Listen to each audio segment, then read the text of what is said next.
Entonces, la situación vista desde el contexto europeo realmente es muy diferente, y el conocimiento de lo ocurrido en el 68 aquí en México pues me vino a posterior, ¿no? Me vino ya una vez ubicado en el país, sonaban campanas, incluso para nosotros que somos académicos, estudiosos de la filosofía, el contexto de lo sucedido en el 68 en México no está a la orden del día en Europa, no es algo sabido, no es algo que se comente y se diga. El influjo del 68 francés para nosotros es mucho más importante, simplemente por cercanía, y entonces llegar aquí y entender de primera mano, y además tuve la oportunidad de hablar con una compañera de la UNAM que su padre fue uno de los jefes de policía que estaba aquí levantando cadáveres, ¿no? Pues te enteras de un poco la trascendencia. Pero sin embargo no voy a hablar de eso porque, como he dicho, no me compete tanto, y el tema de la charla, se puede ser joven y no ser revolucionario, pues no es más, para muchos que ya lo conocen, como el doctor Antonio Ibarra, que me ha dicho que él estuvo allí, en Guadalajara en 1972, Allende dijo algo así, pero al contrario, ¿no? Ser joven y no ser revolucionario es una contradicción casi biológica. Era lógico decir eso en el marco del 72, habiendo pasado lo que pasó, y más Antonio nos puede decir de primera mano porque debe de ser un tragaaños para estar en el 72 estudiando, pero bueno, para nosotros él me ha contado que era un ambiente, bueno, cargado políticamente como era lógico. Sin embargo, el tiempo ha pasado, y dentro de lo que es la premisa del título, quiero también hacer una salvedad, porque lamentablemente es un discurso muy fácil hablar siempre de la juventud. La juventud como un hecho aislado, casi metafísico, que podemos estudiar como un fenómeno con una característica. Y esto es mentira. O sea, esto no es verdad.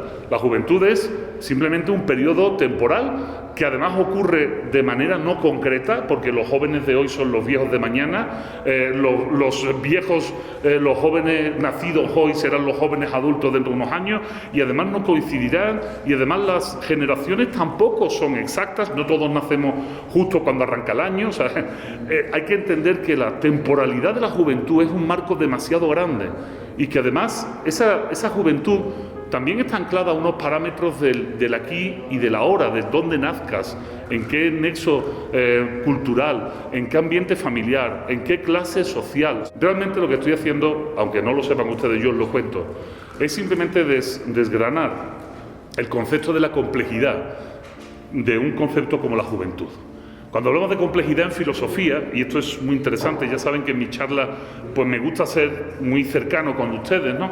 Cuando hablamos de la complejidad de la juventud es lo siguiente. Por ejemplo, este jovenazo que tenemos sentado en primera fila, ¿cómo te llamas, compañero? Alan. ¿De qué estás estudiando?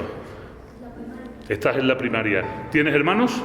¿Estás sentado a tu lado? Chingón.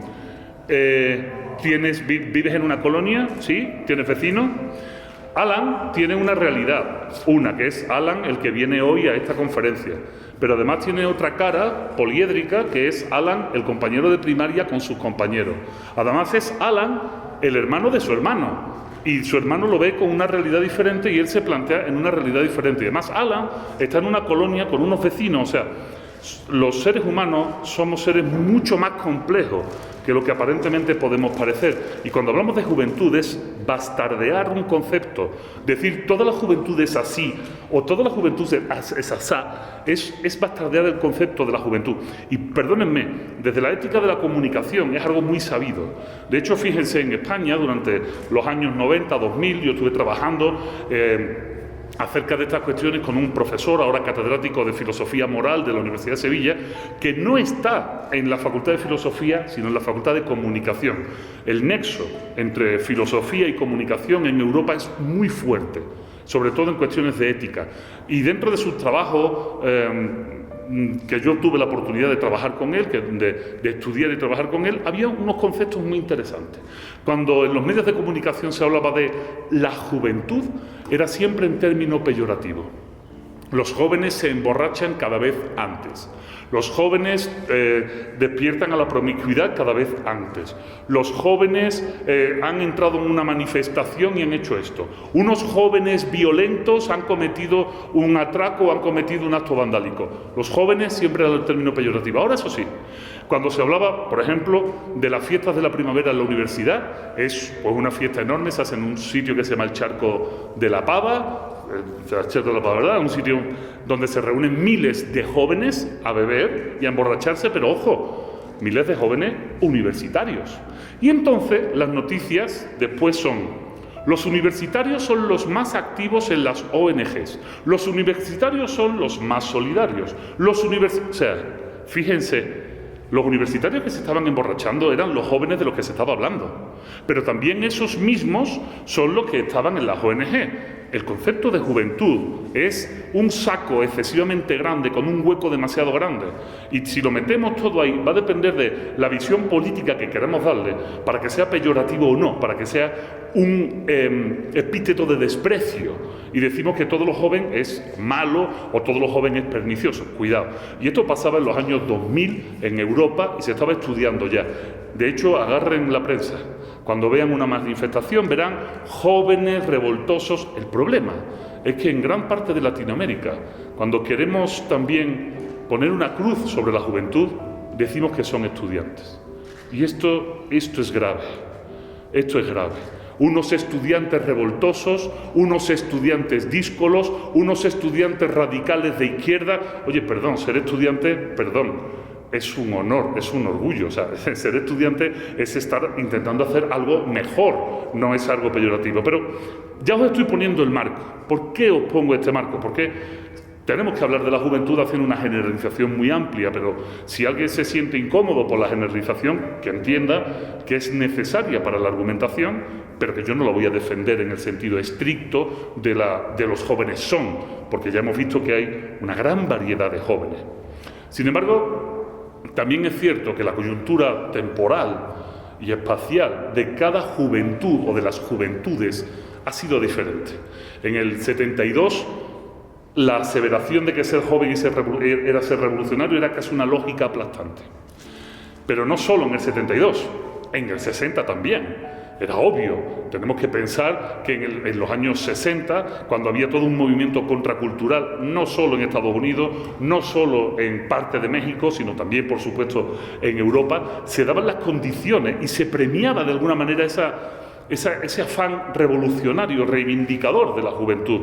Por supuesto, también era sometido por la dictadura de lo establecido, pero aún así el contramensaje era un mensaje útil. Y si pensamos en los años 60, pues inmediatamente cuando pensamos en cultura, juventud y años 60, nos vienen imágenes de Woodstock, nos vienen esas imágenes posibilitadoras de la rebeldía, de 500.000 personas jóvenes metidas en el barro, fumando marihuana, paseándose desnudos, escuchando a Janis Joplin, escuchando a Jimi Hendrix haciendo una versión increíble a guitarra zurda, escuchando a Joe Cocker convulsionando por el LSD. O sea, un poco toda esa contracultura era propia de la juventud. Y esa misma juventud en la que en los años 80 eran yuppies en Wall Street.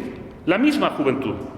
Porque para todo hay un proceso y Allende tenía cierta razón cuando decía la juventud tiene que ser revolucionaria, porque la juventud tiene que establecer una brecha generacional con lo anterior. Y eso es un proceso revolucionario. En los años 70 también era lógico. En los años 70 se podía hacer revolucionario porque había un marco cultural que te lo permitía. Aparece en Reino Unido el punk, la música punk. Aparece también los primeros albores del heavy metal. Esto hablo con mucho conocimiento de causa, créanme.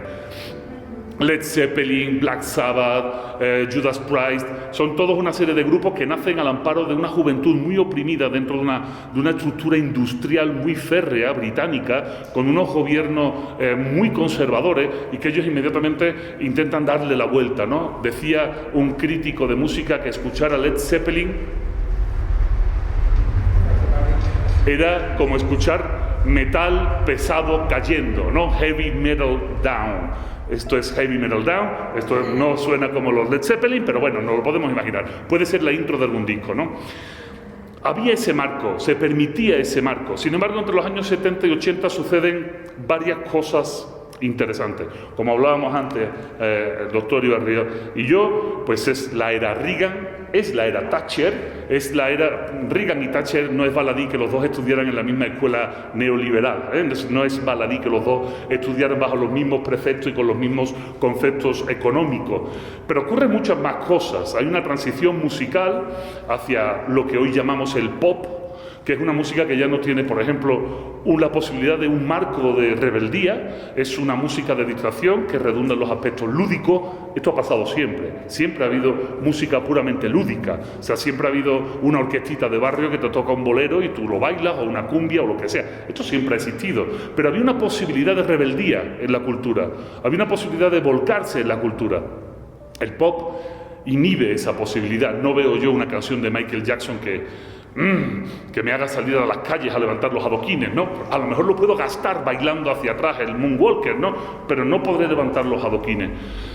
De tal manera que en España tenemos un ejemplo clarísimo de la domesticación de la cultura juvenil en el movimiento de los años 80, la movida madrileña. La movida madrileña es una juventud muy activa políticamente. Franco murió en el año 75, las primeras elecciones democráticas, pseudo-democráticas, en el año 78 la Constitución española, y de repente en el año 80 un partido, el Partido Socialista Obrero Español, en la capital Madrid, empieza a sufragar, a gastar muchísimo dinero en música popular para que los jóvenes se diviertan.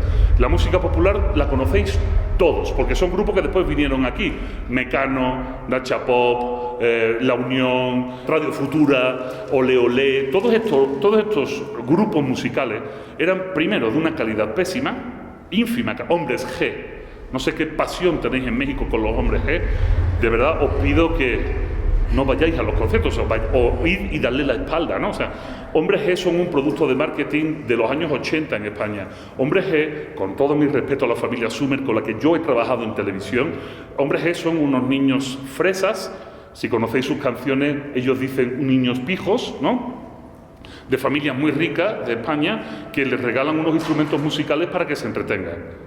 Y entonces meten un poquito de dinero y los ponen a girar y a dar conciertos. En los años 80 se domestica a la juventud a base de una música pop ligera, malota, con poca calidad, que además no prospera, que además no se queda. Ya apenas queda ningún grupo de los años 80 en España, excepto Ole Ole, porque su cantante ha hecho una versión del himno español que es para denunciarla por mal gusto, ¿no? Pero bueno, saben ustedes que el himno de España no tiene letra. Es de los 7 himnos nacionales que no tienen letra, se tararean y no se cantan, ¿no? Esta mujer, en un exceso de patriotismo, le puso una letra horrible. Lo que quiero decir con eso es que a partir de los años 80, esa domesticación cultural se convierte en lo que nosotros llamamos en comunicación el mass media.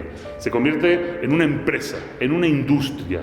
Si antes los discos de rock o de heavy metal había que comprarlo casi escondido, o los discos de Bob Dylan, había que ir con cuidado con esos discos, porque cuidado, que esto es un mensaje subversivo, ¿no? A este señor le darán el Nobel de Literatura 40 años después y no lo querrá, ¿no? O sea, imagínense. Pues a partir de los 80 esto desaparece.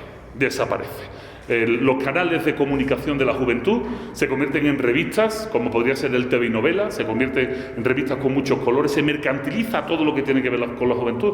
La juventud le encanta. Siempre, por supuesto, habrá una parte resiliente, habrá una parte que dice, bueno, esto es así, pero yo voy a seguir con Bob Dylan, yo voy a seguir escuchando a Leonard Cohen, yo voy a seguir escuchando a Javier Crae en España, o al primer Sabina. Después el Sabina comercial es otro.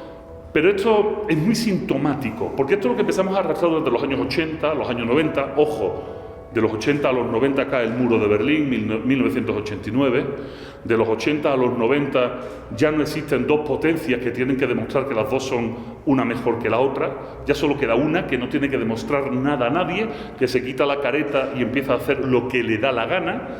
Ya sabemos de lo que estamos hablando, y claro, desde los 90 hasta ahora, si echamos un ojito a todas las que son las cuestiones culturales propias de la juventud, nos encontramos que en cualquier país latinoamericano y en otros países no latinoamericanos, también en países europeos, la música más escuchada y más demandada por los jóvenes es el reggaetón.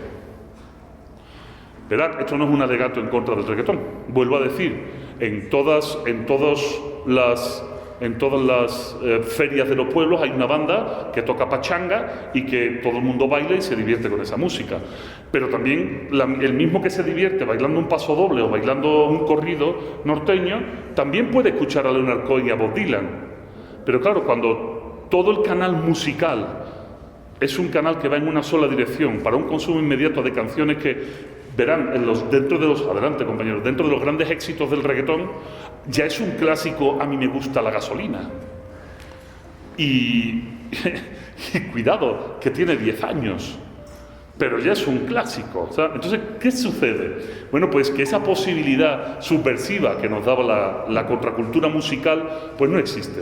Hay canales, siempre los va a haber. Siempre va a haber un concierto de heavy metal, Heaven and Hell aquí, por ejemplo, o la llegada de un cantautor marginal, siempre lo va a haber, pero cada vez serán más marginales los públicos. A mí me era muy divertido cuando, viviendo en España, íbamos a los conciertos y yo veía que éramos los mismos durante 20 años. Y no había nuevas generaciones. Y cada vez, si antes llevábamos el pelo largo, pendiente, yo sigo igual, pero porque soy un suertudo, ¿no? Pero mis compañeros con pelo largo ya no lo llevaban largo. Los que iban con playeras con masacres demoníacas en el pecho, ahora llevaban saco y corbata. Los mismos. Increíble. No hay una regeneración, hay muy poca regeneración. Y cuando veíamos un heavy por la calle joven con 15 años, le aplaudíamos, ¿no? O sea, tú eres nuestra esperanza, compañero. O sea, sigue siendo heavy metal, ¿no? No te vendas al pop, no te vendas a Maluma, ¿no? Entonces, de alguna manera hay que entender que también la cultura se ha comercializado. La cultura no es más ahora mismo esa cultura de consumo, ¿eh? Vuelvo a decir que estoy generalizando y siempre va a haber clases y clases, ¿no?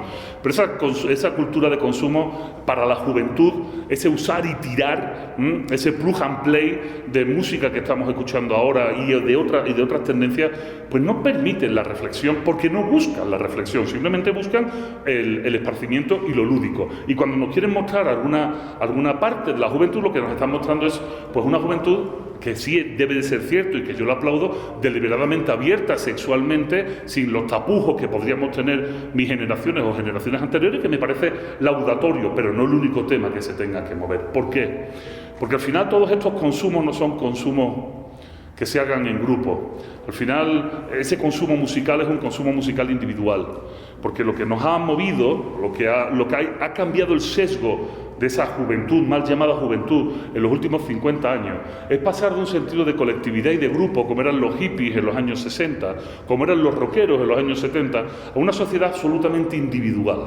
Un consumo de música individual donde tú te bajas tu canción o te la descargas en Spotify o te la ves en YouTube, que es donde la mayor parte de la gente joven hoy consume música, pero no la comparte con sus amigos. Ya no es un bien que haya que compartir. Yo sé que no queréis escuchar historias del abuelo Cebolleta, ¿no? Que como decimos en España, a los que cuentan cosas de su juventud.